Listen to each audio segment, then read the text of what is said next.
Hello everyone, let's start today's topic. आज हम यहाँ पे बात करने जा रहे हैं standard 12th organisation of commerce हमारा सब्जेक्ट है।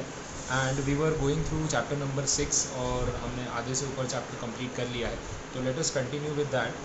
पेज नंबर 67 है आपके टेक्स्ट बुक में और उसी से हम कंटिन्यू करने जा रहे हैं। ठीक है, the topic is regarding leadership skills. ठीक है, what is exactly leadership, leadership है क्या, उसकी कैरेक्टरिस्टिक्स क्या हैं, उसकी क्वालिटीज़ क्या है। तो ये सारी चीज़ें हम यहाँ पे क्लियर करने वाले हैं। Let us start with the topic of leadership. ठीक है, शुरू करते हैं।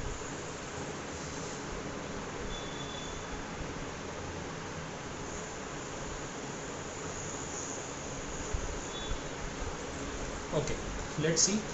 सबसे पहले क्या बोला है, देखो leadership it is required when people are working in groups. Obviously leadership skills बहुत ज़्यादा मैटर करते हैं जब लोग टीम वर्क कर रहे हैं, ग्रुप वर्क कर रहे हैं और आप अकेले काम नहीं कर रहे हो, आपके साथ बहुत सारी और लोग जुड़े हुए हैं, एक पूरा इंस्टीट्यूशन है। सिंपल सा मीनिंग इसका ऐसे रख सकते हैं हम, इट इज़ अ क्वालिटी। ठीक है, एक लीडरशिप एक क्वालिटी है जिसके थ्रू आप लोगों को इन्फ्लुएंस कर सकते हो, जिसके थ्रू आप लोगों से काम करवा सकते हो, एफ़र्ट्स करवा सकते हो और उनका बेस्ट जो है पोटेंशियल है वो बाहर ला सकते हो और टारगेट्स को अचीव करने में आप सक्सेस पा सकते हो। जैसे पर्टिकुलरली कोई क्रिकेट टीम के कैप्टन है, महेंद्र सिंह धोनी के बारे में हम सब जानते हैं, इतने पॉपुलर क्रिकेटर है, कैप्टन इंडिया टीम के रह चुके हैं और वर्ल्ड कप विनर कैप्टन है। ठीक है, तो उनकी लीडरशिप की हमेशा तारीफ़ होती है कि बोले एक तो हमेशा कूल एंड काम रहते हैं, मतलब मैच हारने की पोजीशन में भी आ जाए तो भी डर नहीं जाते, एक तरीके से हाइपर नहीं हो जाता है कि यार गुस्से में आ गए या फिर कुछ भी बोल रहे हैं, तो वैसी सब चीज़ें नहीं होती है। तो that is a very good quality of a leader. फिर हमने ये भी देखा, हमने मेरे माइंड में लीडर सुन के ना एग्जाम्पल आता है, तो क्योंकि मैं खुद एक क्रिकेट लवर हूँ तो दिमाग में धोनी का एग्जाम्पल आता है, क्योंकि उन्होंने एग्जाम्पल सेट वैसे किया हुआ है। एक न्यू कमर पे ट्रस्ट करना, अपने से पहले अपने जूनियर को बैटिंग पे भेज के उसको पूरा मौका देना रन बनाने का, सेट होने का। अगर कोई पोटेंशियल वाला प्लेयर है तो उसको बार बार चांसेस देना, उसको पूरा मौका देना अपनी पोजीशन फिक्स करने का, स्ट्रॉन्ग होने का। और क्रिटिकल सिचुएशन में एक बोल्ड डिसीजन लेना, एक रिस्की डिसीजन लेना कैलकुलेटेड, और दूसरा खुद के ऊपर हर चीज़ का एफर्ट लेना कि नहीं, मैं अगर हार भी गए तो ब्लेम मैं अपने ऊपर ले रहा हूँ और मेरी गलती थी। That is a very big thing और वो बहुत अच्छी लीडरशिप क्वालिटी जो है वो शो करता है। उसी की बात यहाँ पे हो रही है। ठीक है, अब देखते हैं इसका मीनिंग क्या दिया हुआ है। मीनिंग में बोल रहे हैं कि इट इज़ अ क्वालिटी, ठीक है, which influences the people to do efforts willingly in achieving their goals. तो ये सबसे अच्छी चीज़ है। दूसरा, एक और डेफिनेशन उसकी दी हुई है, जैसे सेकंड पॉइंट देख सकते हैं यहाँ पे, leadership is the art and skill of creating desire in others for achieving their objectives. लोगों के अंदर वो डिज़ायर क्रिएट करना कि हम कर सकते हैं, हमारे पास पोटेंशियल है, हमारे पास हर चीज़ की क्वालिटी है, नॉलेज है, तो we should go for it. तो बहुत अच्छी चीज़ मानी जाती है कि अगर आप में ऐसी एबिलिटी है तो। इसके बाद एक पर्सन है जिनका नाम यहाँ पे दिया हुआ है, जॉर्ज आर टेल। तो दिस इज़ द पर्सन जिन्होंने डेफिनेशन दी कि leadership is the quality of influencing others to work willingly for realisation of specified goals. तो लोगों में ऐसा नहीं कि किसी को ज़बरदस्ती हंटर मार के काम करा रहे, एक उनको मोटिवेट करना, उनके अंदर एक वो फीलिंग लेके आना कि नहीं, हमें मेहनत करनी है, हमें कुछ अचीव करना है। That is a leadership quality. ऐसी क्वालिटी अगर हम किसी और से एक्सपेक्ट करते हैं तो that is also from teacher. ठीक है, आप एक अपने टीचर से भी ये क्वालिटी एक्सपेक्ट कर सकते हैं और जनरली टीचर्स में क्वालिटी होती है कि भाई वो अपने स्टूडेंट्स को इस तरीके से जो है मोटिवेट करते रहे और उनका जो बेस्ट पोटेंशियल है वो बाहर लाने की कोशिश करें। तो टीचर्स में तो ये क्वालिटी रहती है। अगर इसके अलावा जो आपके सबसे पहले टीचर हैं वो हैं आपके पेरेंट्स। ठीक है, तो उनमें भी ये क्वालिटी होती है, कहीं ना कहीं वो आपको कितनी बार डांटते भी हैं, आपके साथ थोड़े से स्ट्रिक्ट होते हैं, but somewhere down the line they want कि आप अपना बेस्ट परफॉर्म करो, और इसीलिए वो आपके साथ उस तरीके से बिहेव करते हैं कि आपका बेस्ट पोटेंशियल आप दिखाओ। क्योंकि ऐसा नहीं है कि आप अगर कोशिश नहीं करोगे तो कुछ अचीव कर लोगे। हार्ड वर्क करना पड़ेगा, प्रेशर लेना पड़ेगा, मेहनत करनी पड़ेगी, रात को जाग के पढ़ाई करनी पड़ेगी, सुबह अर्ली मॉर्निंग उठना पड़ेगा, you have to manage everything. तो वो सब स्किल्स आप तभी सीखोगे जब थोड़ा सा अपने ऊपर प्रेशर लोगे। तो it is very much important. तो ऐसी करके लीडरशिप स्किल्स जो है वो कहीं ना कहीं पेरेंट्स में भी होते हैं, टीचर्स में भी होते हैं, ये बोला हुआ है। It is clear that leader is an influential person. Influential person होने का मतलब कहीं ना कहीं उसका प्रभाव आपके ऊपर रहता है उसका इम्पैक्ट आपके ऊपर पड़ता है, तो ये बहुत नेसेसरी होता है, ठीक है। ये बोला गया दिस स्किल इज़ लीडरशिप। वो स्किल की बात हम कर रहे हैं, वो आपको गाइडेंस देगा, वो आपको इंस्पिरेशन देगा, और आपसे जो वो काम एक्सपेक्ट कर रहा है वो आप विलिंगली करो, तो that is the most important part, ठीक है। इसके बाद हम देख रहे हैं next topic which is regarding the characteristics, ठीक है। अब लीडरशिप के कैरेक्टरिस्टिक्स क्या है, तो ये अपने आप में एक पूरा आंसर है जिसकी बात हो रही है, और आप यहाँ पे देख सकते हो कि इन ऑल उन्होंने टोटल 8 पॉइंट्स दिए हुए हैं, ठीक है। तो ये 8 पॉइंट्स अगेन जैसे मैं आपको हर बार बताता हूँ कि वो लोग आपसे मार्क्स के वेटेज के हिसाब से पूछेंगे। अगर आपसे 4 पॉइंट्स पूछे तो आपको उतने मेंशन करने हैं, 5 पूछे तो उतने मेंशन करने हैं, या फिर अगर शॉर्ट पॉइंट्स है तो उस हिसाब से आपको सारे लिखने के लिए भी बोला जा सकता है, दैट डिपेंड्स। अब देखते हैं कैरेक्टरिस्टिक्स में सबसे पहला एग्जिस्टेंस ऑफ फॉलोअर्स, ठीक है। लीडर जो है वो अपनी एक लीडरशिप स्किल तभी बता पाएगा जब उसके पास फॉलोअर्स होंगे।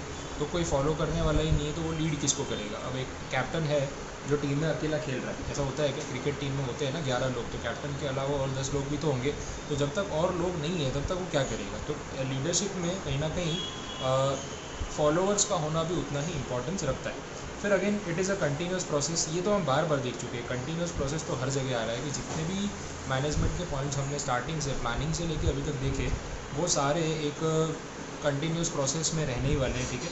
तो ये रिपीटेशन है। एक्सेप्टेंस ऑफ लीडरशिप, ओके, देखें यहाँ पे there must be an existence of a leader as well as subordinates for leadership. The leader must be accepted by the subordinates, ये भी होता है। आपने मूवी देखी होगी चक दे इंडिया, ये काफ़ी पॉपुलर मूवी है तो ऑलमोस्ट सबने देखी है। चक दे इंडिया मूवी में एक वो सीक्वेंस ऐसा होता है जहाँ पे जब शाहरुख खान को वो हॉकी टीम का कोच की तरह अपॉइंट किया जाता है और 1-2 दिन वो ट्रेनिंग देते हैं, तो फिर सारी टीम जो है वो कुछ सीनियर प्लेयर्स होते हैं, बोले ऐसे कोई ट्रेनिंग थोड़ी ना देखा है, ये कोई तरीका थोड़ी होता है ये वो, तो दे डोंट ट्रस्ट हिम। तो मैनेजमेंट के सामने स्ट्राइक कर देते हैं कि नहीं हमें ये कोच नहीं चाहिए, इसको हटा दो, ऐसा वैसा करके। एंड फाइनली वो अग्री भी कर लेते हैं कि ठीक है मेरे को भी कंटिन्यू नहीं करना, कोई बात नहीं, लेकिन इन लोगों में टीम स्पिरिट नहीं है, साथ में खेलने का स्पिरिट नहीं है, सब अपना अपना सोचते हैं। बट लास्ट में फिर tables get turned and McDonald's वाला सीन होता है, मार पिटाई हो जाती है और फिर वो यूनिटी आ जाती है, एंड देन दे अग्री कि हाँ भाई ये अच्छे कोच हैं ये वो। तो ऐसे करके एक लीडर को एक्सेप्ट जब तक टीम नहीं करेगी तब तक उसकी लीडरशिप स्किल क्वालिटी उसका कोई फ़ायदा ही नहीं, क्योंकि आपकी बात ही नहीं सुन रहा कोई तो आप क्या लीड करोगे।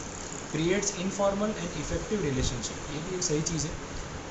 कहीं ना कहीं एक बोलते हैं ना फॉर्मल रिलेशन तो है ही कि भाई लीडर है टीम कैप्टन है, बट एक इनफॉर्मल रिलेशन भी अगर डेवलप हो जाए, ओवर द टाइम हो जाता है, तो उसका बहुत बेनिफिट मिलता है। जैसे क्रिकेट टीम में भी होता है कि भाई कितने प्लेयर्स आए गए, लेकिन कुछ प्लेयर्स के साथ आपकी एक बॉन्डिंग फ्रेंडशिप हो जाती है, तो भाई चलो टीम में है नहीं है अलग बात है, लेकिन एक फ्रेंडशिप वाला रिलेशन भी रहता है।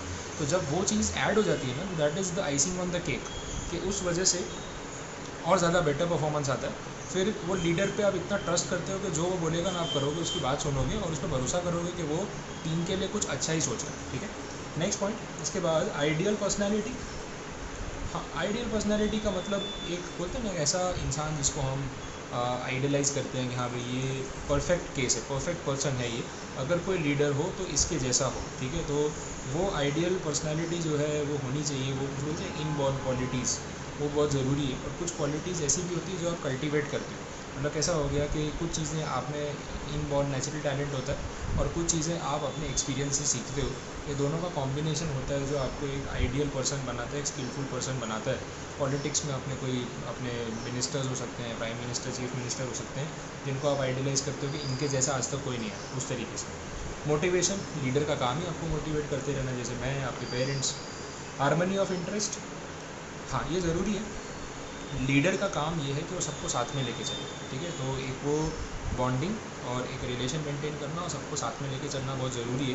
तो सिर्फ अपना सोचेगा, मनमानी करेगा, ज़बरदस्ती ऑर्डर फॉलो करवाएगा, अगर ऐसी चीज़ें हो रही है तो कभी भी वो डिज़ायर्ड रिज़ल्ट नहीं मिलने वाला है। तो कहीं ना कहीं अगर मेंबर्स में, ग्रुप में कुछ डिफरेंसेस हैं तो उसको क्लियर आउट करना, हारमनी पे लेके आना, एक कॉमन पॉइंट पे अग्री करवाना, all these things are very much necessary, ये भी यहाँ पे बोला हुआ है। इसके बाद बात हो रही है effect of the situation. The success of a leader depends on certain circumstances, if there is a change in the situation leader does not get the success. अब ये यहाँ पे ऐसा बोल रहे हैं कि कितनी बार क्या होता है, सब कुछ चीज़ें ना सिचुएशनल भी होती है। मतलब जैसे जिस सिचुएशन में आप हो अभी, उसमें आपके लिए बहुत ईजीली और पॉसिबल है, सूटेबल कंडीशंस है, सूटेबल सिचुएशन है, तो एज ए लीडर जो प्लान आपने सोचा है, जो आपने मेहनत की है, जो प्रिपरेशंस की है, वो एग्जीक्यूट हो पा रही है। बट अगर सिचुएशंस सडनली चेंज हो जाए तो कहीं ना कहीं प्रॉब्लम आ सकती है और आपका लीडरशिप फेल भी हो सकता है। जैसे कैप्टनसी में अपने क्रिकेट की बात करते हैं, तो एक इंडिया में खेल रहे हैं, एक ओवरसीज़ खेल रहे हैं, तो भाई जो टैक्टिक्स, जो ट्रिक्स इंडिया में काम लग रही है, ऑस्ट्रेलिया की पिचेस पे वो आइडिया काम नहीं लग रहा, उल्टा पड़ रहा है। ऐसा भी हो सकता है, तो ज़रूरी नहीं कि हर जगह आपको सक्सेस मिल जाए, तो अदरवाइज़ नेगेटिव इम्पैक्ट भी हो सकता है। गुड लीडर की क्वालिटीज़ क्या है? अगेन ये एक पूरा आंसर है, गुड लीडर की क्वालिटीज़ क्या है, तो आप इसको मार्क करके रख सकते हो। फिजिकल क्वालिटीज़ में बोल रहे हैं अट्रैक्टिव फिजिक, चीयरफुल नेचर, ठीक है, वो थोड़ा हैप्पी बिहेवियर होना चाहिए। इंटेलेक्चुअल क्वालिटीज़ का तो होना बहुत ज़रूरी है, मतलब दिमाग, इंटेलिजेंस, ठीक है, मेंटल एबिलिटी में, decision making power, grasping power, चीज़ों को समझने की शक्ति, साइंटिफिक अप्रोच, लॉजिकल अप्रोच, वो सब ज़रूरी है। क्यूरियोसिटी, रीजनिंग एबिलिटी, फोरसाइट, मतलब दूर की दृष्टि, आगे का सोच सके। Calculative skill, knowledge of the inter relations, human skills, मतलब बहुत कुछ। ये जो लास्ट में लिख देता है ना, ये एट्सेट्रा, इसका मतलब आगे आप सोचते रहो, जितने भी पॉइंट्स हो सकते हैं उतने कम ही, ऐसा। साइकोलॉजिकल क्वालिटी, दिमागी तौर पे प्लेजेंट पर्सनैलिटी, मतलब एक होता है ना, एक खुश रहने वाला इंसान, एक उसके अंदर एक स्पार्क, एक चमक होनी चाहिए कि लोग उस पर अट्रैक्ट हो कि हाँ भैया कितना समझदार इंसान, इससे बात करना में अच्छा लगता है। उसमें थोड़ा गट्स होना चाहिए, रिस्क लेने की एबिलिटीज़, करेज होना चाहिए, ज़रूरी है। फिर इसके बाद नेक्स्ट पॉइंट में बोल रहे हैं सेंस ऑफ कोऑपरेशन, क्योंकि टीम वर्क है। टैक्ट, दिमाग लगाना, मतलब एक लॉजिकल स्ट्रेटेजिक अप्रोच। काम में इंटरेस्ट होना, लीडर ही इंटरेस्टेड नहीं है मैच जीतने में, तो फिर बाकी प्लेयर क्या खेलेंगे। Affection towards the goal and towards the team. Patience, test match में होता है 5वें दिन पे रिजल्ट पता चलता है, तब तक आपको थोड़ा पेशेंस रखना पड़ता है, लास्ट में फिर से आ गया एट्सेट्रा। अब एग्जाम में 2 पॉइंट लिख के एट्सेट्रा मत लिख देना, इतने सारे दिए हुए हैं तो मेजोरिटी लिखना है। अगर 8 पॉइंट है तो 5-6 तो लिखने पड़ेंगे। आप सोचो हाँ एट्सेट्रा तो है ही, चलो 1 पॉइंट याद है अपने को, पर्सनैलिटी एट्सेट्रा, उसको कोई मार्क्स नहीं मिलेंगे, ये ध्यान रख के चलना, ठीक है। चलो तो एक पार्ट ये कंप्लीट। तो this is now exactly what do you mean by leadership. अब लीडरशिप के बाद वो लोग बात कर रहे हैं नेक्स्ट टॉपिक में, and it is regarding communication. But again communication वाला जो पार्ट है वो करवाने में भी I will take time. Communication में काफ़ी कुछ है, तो आई गेस हमें उसको नेक्स्ट लेक्चर में कवर अप करना चाहिए, ठीक है। फिर फॉर्मल इनफॉर्मल कम्युनिकेशन है, बैरियर्स हैं, and then we will be ending the chapter. तो it is okay, I guess अगर 2 और लेक्चर में भी हम उसको ख़त्म करें तो कोई ऐसी जल्दी वाली बात नहीं है। तो इतना आज के लिए इसमें काफ़ी है, वहीं पे इसको पैकअप करते हैं और नेक्स्ट चैप्टर हम लेंगे, और नेक्स्ट टॉपिक जो हम लेंगे अगली वीडियो में, that will be regarding communication, ठीक है। Thank you so much for watching the video. और अगर आप यूट्यूब पे देख रहे हैं बाकी के सब्जेक्ट्स के लिए आप ज्वाइन करना चाहते हैं, तो मैंने पहले ही बताया था, मेरा कॉन्टैक्ट नंबर अवेलेबल है डिस्क्रिप्शन में भी, तो आप कॉन्टैक्ट कर सकते हैं। और बाकी के सब्जेक्ट्स के लिए हम जूम सेशंस जो हैं, लाइव क्लासेस प्रोवाइड करते हैं, which is chargeable. Everything is not free of cost and it should not be free of cost. तो वहाँ पे आपको ये सारी चीज़ें डिटेल में प्रोवाइड की जाएंगी, तो you can contact us and join. Notes, material, PDF, everything is provided to you, तो आप ज्वाइन कर सकते हैं any time and you can contact us, ठीक है। Thank you so much.